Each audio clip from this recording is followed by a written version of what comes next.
ขอนอบน้อมด้วยเสียงกล่าวแด่พระพุทธเจ้าผู้ทรงรู้ผู้ทรงเห็นผู้ทรงเป็นพระอรหันตสัมมาสัมพุทธเจ้าพระองค์นั้นตอนที่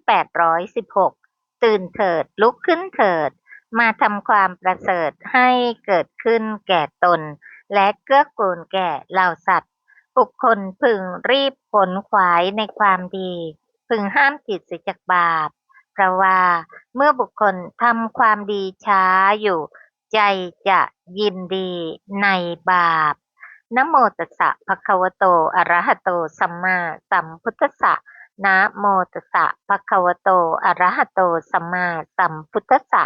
นะโมตัสสะภะคะวะโตอะระหะโตสัมมาสัมพุทธัสสะพุทธังสรณังคัจฉามิธัมมังสรณังคัจฉามิ สังฆังสรณังคัจฉามิทุติยัมปิพุทธังสรณังคัจฉามิทุติยัมปิธัมมังสรณังคัจฉามิทุติยัมปิสังฆังสรณังคัจฉามิตติยัมปิพุทธังสรณังคัจฉามิตติยัมปิธัมมังสรณังคัจฉามิตติยัมปิสังฆังสรณังคัจฉามินัตถิเมสรณังอัญญัง พุทโธเมสรณังวรังเอเตนะสัจวัชเชนะวัตเตยังสัตตุสาสเนนัตถิเมสรณังอัญญังธัมโมเมสรณังวรังเอเตนะสัจวัชเชนะวัตเตยังสัตตุสาสเนนัตถิเมสรณังอัญญังสังโฆเมสรณังวรังเอเตนะสัจวัชเชนะวัตเตยังสัตตุสาสเน ที่พึ่งอื่นของข้าพเจ้าไม่มีพระพุทธเจ้าเป็นที่พึ่งอันประเสริฐของข้าพเจ้า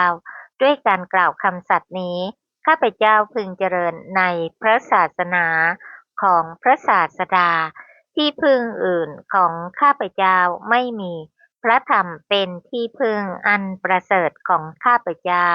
ด้วยการกล่าวคำสัตย์นี้ข้าพเจ้าพึงเจริญในพระศาสนาของพระศาสดาที่พึ่งอื่นของข้าพเจ้าไม่มีพระสงฆ์เป็นที่พึ่งอันประเสริฐของข้าพเจ้าด้วยการกล่าวคำสัตย์นี้ข้าพเจ้าพึงเจริญในพระศาสนาของพระศาสดาปานาติปาตาเวรามณีสิกขาปะทังสมาธิยามิอจินนาทานาเวรามณีสิกขาปะทังสมาธิยามิกาเมสุมิชฌาจาราเวรามณีสิกขาปะทังสมาธิยามิมุสาวาทาเวรามณีสิกขาปะทังสมาธิยามิปิสุนาวาจาเวรามณีสิกขาปะทังสมาธิยามิพลุสวาจาเวรามณีสิกขาปะทังสมาธิยามิสัมปัปปลาปะเวรามณีสิกขาปะทังสมาธิยามิมิจฉาอาชีวาเวรามณีสิกขาปะทังสมาธิยามิ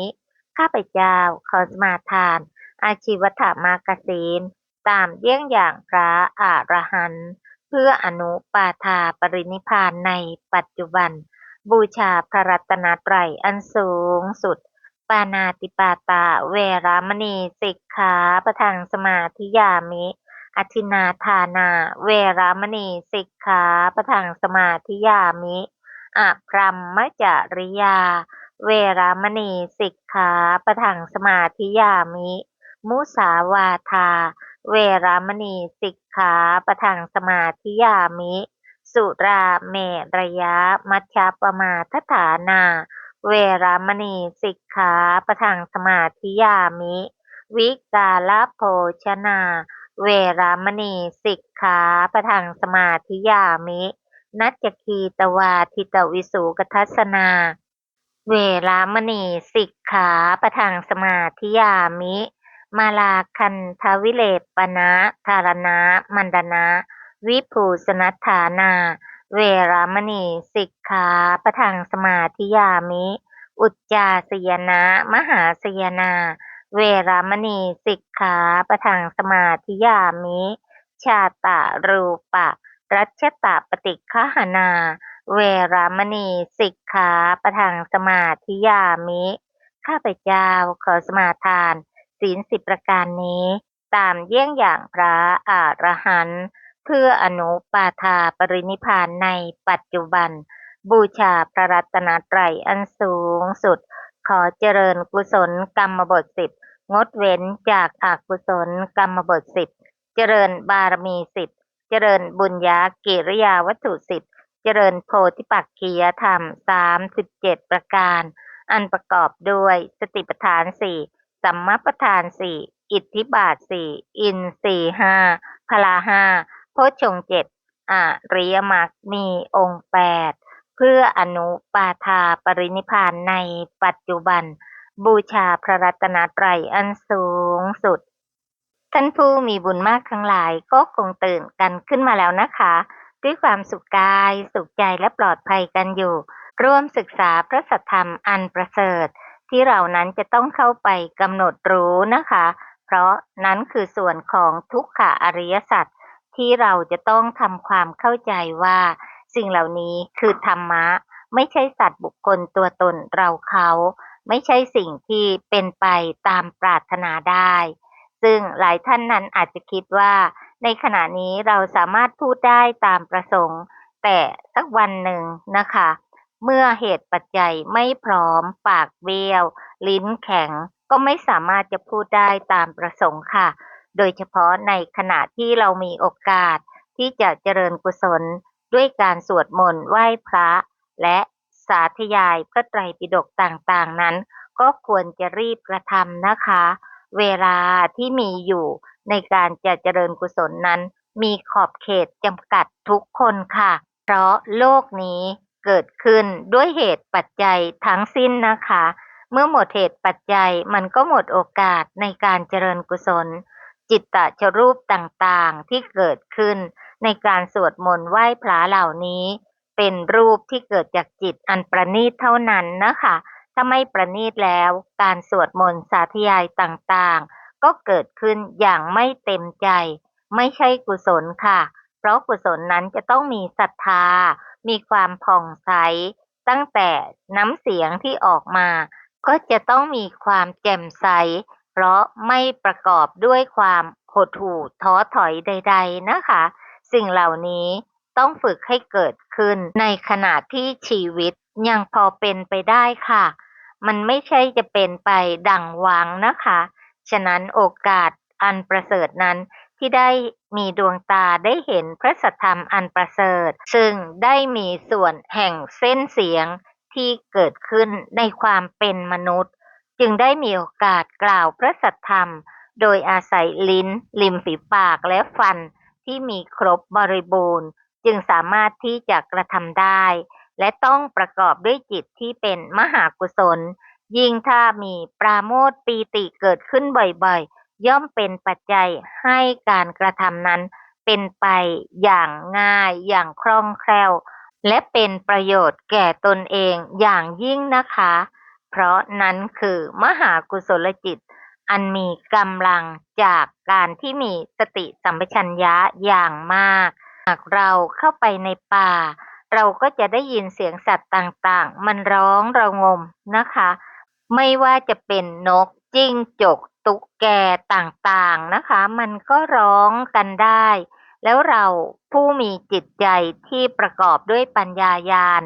ย่อมที่จะสาธยายพระสัทธรรมเพื่อเกื้อกูลต่อประโยชน์ตนและประโยชน์ผู้อื่นการกล่าววาจาออกมาในพระธรรมคำสอนนั้นย่อมสามารถเกื้อกูลผู้อื่นได้แม้สัตว์เดรัจฉานซึ่งเราก็ได้ศึกษากันไปแล้วนะคะน้องค้างคาว500ตัวได้ฟังเสียงสาธยายพระธรรมในถ้ำเป็นเวลานานตกมาตายไปเกิดในเทวโลกและที่สุดนั้นมา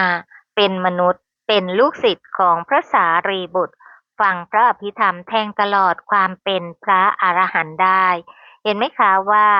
สิ่งเหล่านี้เป็นสิ่งที่เราอาจจะคาดไม่ถึงว่าในบ้านเราอาจจะมีเทวดาหลายท่านอาจจะยินดีที่จะฟังเสียงสวดมนต์เสียงสาธยายพระสัทธรรมต่างๆก็จะเป็นปัจจัยเกื้อกูลแก่ท่านเหล่านั้นเพราะการที่เราเป็นมนุษย์มีดวงตาก็ได้อ่านพระธรรมคำสอน สาธยายออกมาเป็นเสียงสวดมนต์หรือเสียงแห่งการสาธยายพระสัทธรรมตามพระไตรปิฎกสิ่งเหล่านี้ย่อมเป็นไปเพื่อประโยชน์ทั้งตนเองและผู้อื่นค่ะแต่ก็ต้องเลือกนะคะบางทีเขาไม่ชอบเราก็สวดในใจสาธยายในใจพิจารณาธรรมะที่เราจำได้ในใจจนชำนิชำนาญเมื่อมีสมาธิที่มีกำลังกล้าก็มีโอกาสเจริญวิปัสสนาสืบต่อไปเป็นปัจจัยแก่การแทงตลอดในอริยสัจใช่ไหมคะการเกิดเป็นมนุษย์นั้นจึงมีค่ามากมายเหลือเกินซึ่งเป็นเหตุเป็นปัจจัยให้เรานั้นสั่งสมบุญนานาประการเพื่อกระทำที่สุดแห่งทุกข์ได้ ขณะนี้เราศึกษาในจิตตชักราบซึ่งเป็นกลาบรูปที่เกิดจากจิตตชรูปนั้นเกิดเพราะมีจิตเป็นปัจจัยในจิตตชรูปเหล่านั้นก็มีกลาบรูปเล็กๆมากมายนะคะอยู่เรียกว่าจิตตชักราบนั่นเองนะคะซึ่งเราศึกษากันไปแล้วถึง3หัวข้อคราวนี้มาถึงหัวข้อที่4ค่ะละหุตาทิเอกาทัศกกลาบเป็นรูปกลาบที่เกิดในเวลาที่ไม่ได้เกี่ยวกับการเคลื่อนไหวไม่เกี่ยวกับการพูดหรือการออกเสียงแต่เกิดในขณะที่จิตใจสบายเข้มแข็งในขณะที่ดีใจมีลักษณะอาการหน้าตาแจ่มใสชื่นบานในขณะที่ปีติเกิดมีลักษณะอาการขนลุกขนพองเป็นต้นซึ่งลักษณะที่เป็นความเบาอ่อนควรแก่การงานเหล่านี้นะคะไม่จำเป็นว่าจะต้องเป็นมหากุศลแต่เพียงอย่างเดียวแม้โลภะมูลจิตก็สามารถจะเกิดขึ้นได้ค่ะแต่ในลักษณะเหล่านั้นก็เป็นอกุศลใช่ไหมคะเป็นสมุทัยะอริยสัจแต่เมื่อไหร่ก็ตามที่เป็นไปด้วยมหากุศล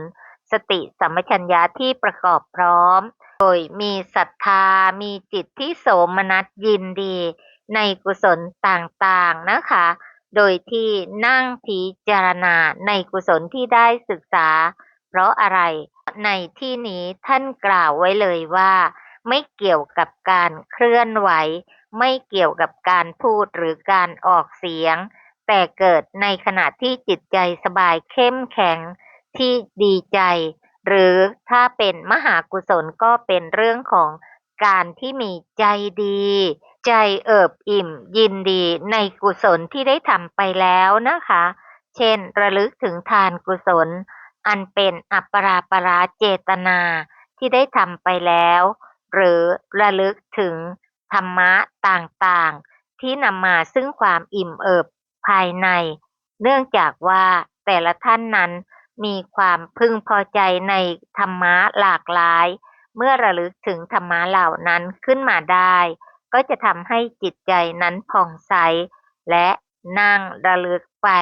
อันเป็นปัจจัยต่อการเข้าถึงสมถะและวิปัสสนาได้นะคะเพราะจิตของการเจริญสมถะและวิปัสสนานั้นต้องประกอบด้วยเวทนาแค่2ประเภทใช่ไหมคะคือโสมนัสเวทนากับอุเบกขาเวทนาถึงแม้จะเป็นอุเบกขาในวิปัสสนาก็ตามนะคะนั้นคือความผ่องใสของมหากุศลที่มีกำลังมากเนื่องจากประกอบด้วยสติสัมปชัญญะแม้เป็นไปในฌานนะคะโดยเฉพาะอุเบกขาฌานซึ่งเป็นฌานที่4ในพระสูตรนะคะแต่ถ้านัยยะของพระอภิธรรมเป็นฌานที่5นั้นความผ่องใสความอิ่มเอิบมีกำลังมากสติปัญญามีกำลังกล้าจึงสามารถที่จะก้าวมาสู่การเจริญกรรมฐานในสมถะถึงฌาน4ได้เช่นในอานาปานสติในพรหมวิหารที่เป็นอุเบกขาฌานในกสิณต่างๆนะคะสิ่งเหล่านี้จะทำให้บุคคลนั้นมีหน้าตาอิ่มเอิบผ่องใสอย่างยิ่งเนื่องจากเป็นกุศลที่มีกำลังสูงสุดแม้เป็นโลกียฌานก็ตาม เนื่องจากว่าอะไรเราก็ทราบดีใช่ไหมคะเพราะปราศจากนิวรณ์ไม่มีแม้กามฉันทะพยาปาทะถีนมิทธะอุทธัจจะกุกุจจะวิจิกิจฉา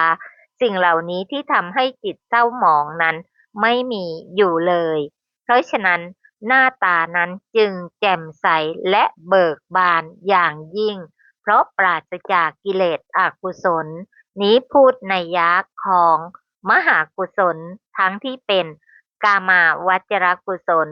ซึ่งในกามาวจรกุศลนั้นโสมนัสที่เป็นญาณสัมปยุตนั้นจะมีกำลังมากโดยเฉพาะอสังขาริกในขณะพิจารณากุศลต่างๆที่ได้ทำมานะคะ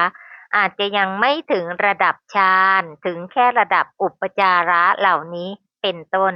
ก็จะทำให้จิตใจนั้นผ่องใสเบิกบานเพราะประกอบด้วยปราโมทย์ปีติปัสสัทธิและที่สำคัญคือความสุขใจความสบายใจความอิ่มเอิบใจจากกุศลที่ได้ทำมาเพราะฉะนั้นในกรณีของการไม่เคลื่อนไหวนี้เป็นไปได้ทั้งใน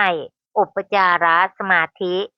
เช่นการพิจารณาในธาตุกรรมฐานในนัยยะของสมถะหรือเมื่อสมถะมีกำลังถึงอุปจาระแล้วนะคะจิตที่เบิกบานผ่องใสเหล่านั้นก็สามารถเจริญวิปัสสนาได้ถ้าหากมีความเข้าใจ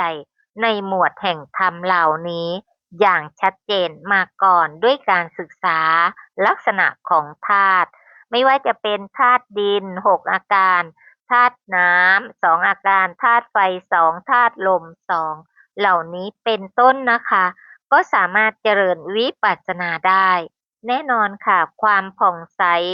ความแจ่มใสของจิตของผู้ที่เจริญทั้งสมถะและวิปัสสนานั้นย่อมเบิกบานผ่องใสอย่างยิ่งดังที่กล่าวไปแล้วนะคะว่าปราศจากนิวรณ์ ซึ่งเป็นเหตุทำให้ปัญญาซามแต่ในอกุศลที่เป็นโลภะมูลจิตก็มีโอกาสที่จะทำให้จิตเบิกบานผ่องใสได้เช่นกันนะคะแต่เป็นไปในกามราคะซึ่งเป็นไปในสมุทัยอริยสัจแต่ในเรื่องของการพิจารณาธรรมะไม่ว่าจะเป็นไปในพุทธานุสติธรรมานุสติ สังขานุสติศีลานุสติจาคานุสติเทวตานุสติมรณานุสติกายคตาสติอานาปานสติอุปัสสมานุสติซึ่งธรรมะเหล่านี้เป็นอนุสติ10ที่เมื่อพิจารณาแล้วย่อมนำมาซึ่งความเบาสบายซึ่งแต่ละท่านนั้น มีอัธยาศัยที่แตกต่างกันออกไปก็จริง ก็สามารถเลือกมานั่งพิจารณาโดยไม่มีการพูดหรือออกเสียง และสามารถทำให้เกิดได้ยาวนานในผู้ที่สั่งสมบุญไว้มาในอดีต รวมทั้งได้ตั้งจิตไว้โดยชอบในการหวังที่จะประพฤติธรรมเพื่อก้าวออกจากวัฏภัย ความขวนขวายในการเจริญกุศลเหล่านี้จึงเป็นเรื่องของผู้ที่มีใจผ่องใสมีศรัทธาในพระตถาคตเจ้ามีศรัทธาในกัมมาสกตาศรัทธาอยู่แล้วศรัทธานั้นล่ะจะเป็นตัวทำให้จิตนั้นผ่องแผ้วก้าวต่อไปด้วยความเพียรอันยิ่งประกอบด้วยสติสัมปชัญญะที่ มั่นคงในธรรมะที่ได้ศึกษามา จึงสามารถที่จะไม่ต้องมีการเคลื่อนไหวกาย ไม่ต้องมีการออกเสียง แต่มีใจสงบสบายเข้มแข็ง และเป็นเหตุแห่งจิตตชรูปที่ทำให้หน้าตาแจ่มใสจิตใจเบิกบานมีปราโมทย์มีปีติ ซึ่งอาจจะทำให้มีอาการขนลุกขนพองหรืออาการอื่นๆอีกมากมายลักษณะของธรรมะเหล่านี้เกิดจากจิตที่ประณีตที่มีกำลังมากเท่านั้นนะคะจึงจะส สามารถอยู่นิ่งๆสงบและด้วยความสุขใจแต่ส่วนใหญ่แล้วถ้าเป็นไปในโลภะมูลจิตนั้นไม่ใช่จะอยู่นิ่งได้นานนะคะเพราะตัณหานั้นย่อมมีความขวนขวายอยากได้ในสิ่งที่หวังและนั่งปรุงแต่งไปด้วยจิตที่ปรารถนาจะอยากได้สิ่งนั้นสิ่งนี้จึงไม่สามารถที่จะสงบอยู่ได้นานแต่ผู้ที่จะเข้าถึงความสงบลุ่มลึกมีปราโมทย์ปีติอยู่ได้นานนั้นย่อมเป็นไปด้วยอำนาจแห่งกุศลที่มีกำลังนั่นเองนะคะฉะนั้นละหุตาทิเอกาทัศกกลาภจึงเป็นได้ทั้งในส่วนแห่งมหากุศลตั้งแต่กามาวจรกุศลรูปาวจรกุศลอรูปาวจรกุศลส่วนในอกุศลนั้นก็คงไม่ได้นิ่งอยู่นานแต่สามารถที่จะทำให้เกิดความสุขใจได้นะคะผู้ที่ศึกษาก็ย่อมแยกได้ในอารมณ์เหล่านี้นะคะอารมณ์ใดที่เป็นไปในวัตถุกรรมเราก็รู้อยู่แล้วว่าสิ่งนั้นย่อมเป็นไปด้วยโลภะมูลจิตแต่อารมณ์แห่งกรรมฐานต่างๆนะคะก็ย่อมเป็นที่ตั้งแห่งการเจริญภาวนาสติสัมปชัญญะจึงเป็นสิ่งสำคัญอย่างยิ่งในการที่จะแยกธรรมะเหล่านี้ออกว่าสิ่งใดเป็นกุศลสิ่งใดเป็นอกุศล